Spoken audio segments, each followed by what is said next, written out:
Vampire the Masquerade Bloodlines 2 was a game that had so much potential that was completely squandered. They did the worst job possible with this title, and there is a reason why just a few days after release, this game is already tanked in player count.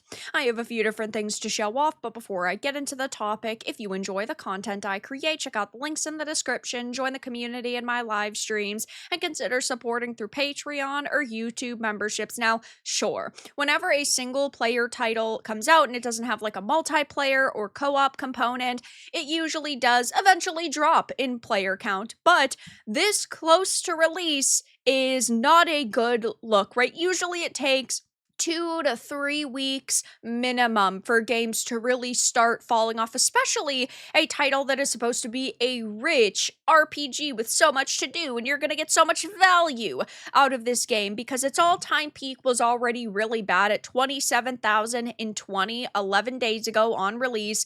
But now it's already down to 4,138. So the 27,000 by itself was already really bad. This game had nearly 200,000 followers, 20 years of hype in the making, and we got just a really bad experience. It's yet another title that went through development hell.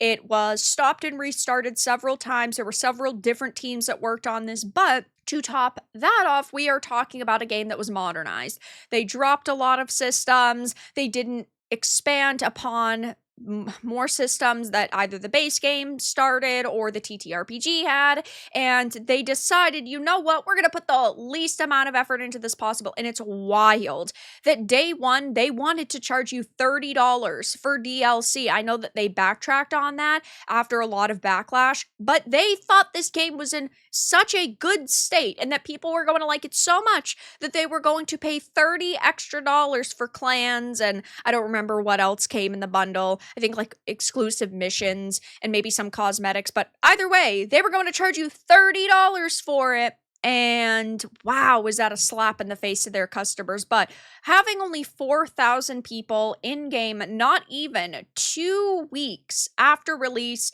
is crazy. It is one of the most disappointing sequels, I would say, that we've gotten in a very long time. There's so many gamers who are just sick and tired of being treated like trash, and that's why I'm so glad so many people did decide to withhold their funds on release and said either I'm going to buy it when it's on a deep discount or I'm just not going to buy it at all. And I love to see that. I love to see people sticking up for themselves and their hobbies. And it's like a lot of the games that I end up streaming on this channel, I would not be purchasing if I was an average customer. The only reason why I'm buying them is because I'm a content creator and I don't want to be like the Access Media where they refuse to review games like, I don't know, Arc Raiders and Escape from Duckov and Megabonk. They refuse to review games and play them because it doesn't fit their narrative. So like, I try my best to be unbiased when games finally release, and I do try to give them a chance because I'm a human being. I'm wrong. Sometimes I say something looks like trash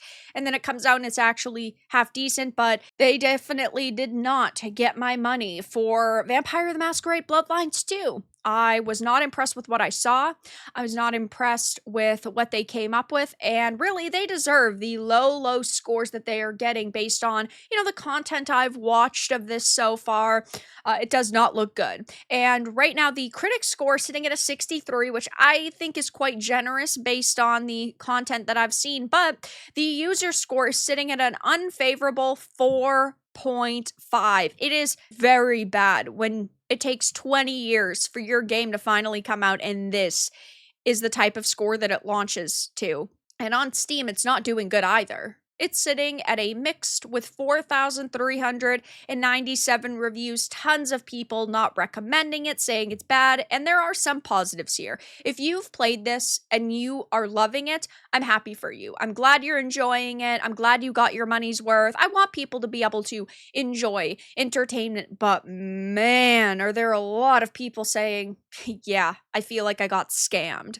I was about to post a positive review for Bloodlines 2. I wrote it while playing, listing every strength and weakness of this game, but then I reached the end of the game and I was baffled, and this is an understatement. I was enjoying the game in the beginning, even if it is not intended to really be Bloodlines 2. Well, it's not at all, in fact, and this is a running theme. Even the positive reviews are saying, well, if it wasn't called Bloodlines, it would be so much better. I think that that is completely unacceptable. They are selling you Bloodlines 2, therefore, it should be Bloodlines 2. They are using the VTM name and the Bloodlines name to get you to purchase it based on nostalgia, and it is horrendous when a release finally comes around and it is anything but a sequel. It's like they just slap the label on it to get you to shut up and consume content, and I hate when that happens.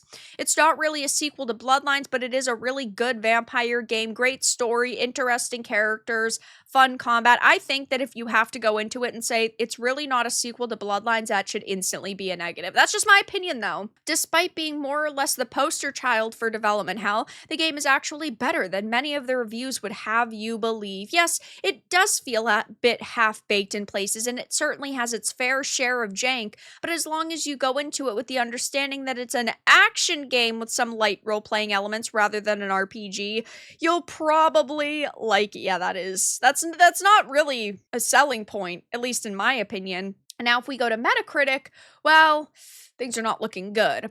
Hilariously poorly conceived. The only thing I enjoyed was some of the voice acting. Not, it has to be mentioned, all the voice acting, because some of these performances are so abysmally bad they cheerfully skip and hop straight into the room levels of pure unhinged cringe and the attempt at vertical movement and level design. Compared to the first game, it's far removed from RPG elements. We can call it just an action game. It's a game that's far removed from the theme of the first one. Lazy writing, terrible character designs, trash mechanics. The city is atrociously bland and small. Arkham is 10 years old and you can't even relate the two without throwing up. Women look like monsters and men look like trannies. Each time you look at their face, you just want to quit. It also says that they copy and pasted Cyberpunk and put a voice in the MC's head. Whew, that's pretty yikes. Guess what? The voice is ass. Just make this shit shut up. The masquerade is non-existent. You slaughter civilians with cops shooting at you. Nothing happens. No consequences. And they expect that to be okay. And taking a look over on X at the responses and the reactions to this game, it's not much more positive either. There are tons of people saying things like, it's fun, but it should not have been called Bloodlines, and they should not have advertised it as an RPG. It's a Dishonored-esque action adventure with a pretty intriguing main story, at least after 8 hours, some solid character writing, and great voice acting. Bloodlines 2 is a massive disappointment, no surprise given the insane issues with its development, but still a shame. Though I didn't like the modern games industry can produce anything like the first game, which was a mix of spaghetti, code, and dreams. Just finished playing Bloodlines 2, and I've never played a worse game in my life, and I've played Veilguard. Usually bad games have something redeemable, voice acting, NPCs, world design, something. This one, nothing. It fails on every possible level. It barely qualifies as a video game. Every person involved should feel deep, bone-crushing shame. It's a waste of time, money, and brain cells. The game doesn't respect your intelligence or your wallet. I swear I came out dumber than when I started. Should have just shoved those $60 up my ass. At least that would have been entertaining. So yeah, it is getting absolutely raked across the coals right now. And when your game is described as sensitive, sanitized theater kid slop, you don't deserve to get any money for it. But that's all that I really had to discuss in this video. Let everyone know your thoughts in the comments below. If you found this important and informative, make sure to give it a like, share it, and subscribe to the channel. And if you didn't, give it a dislike. I appreciate your support either way, but I'll talk to you all again in the next video really soon.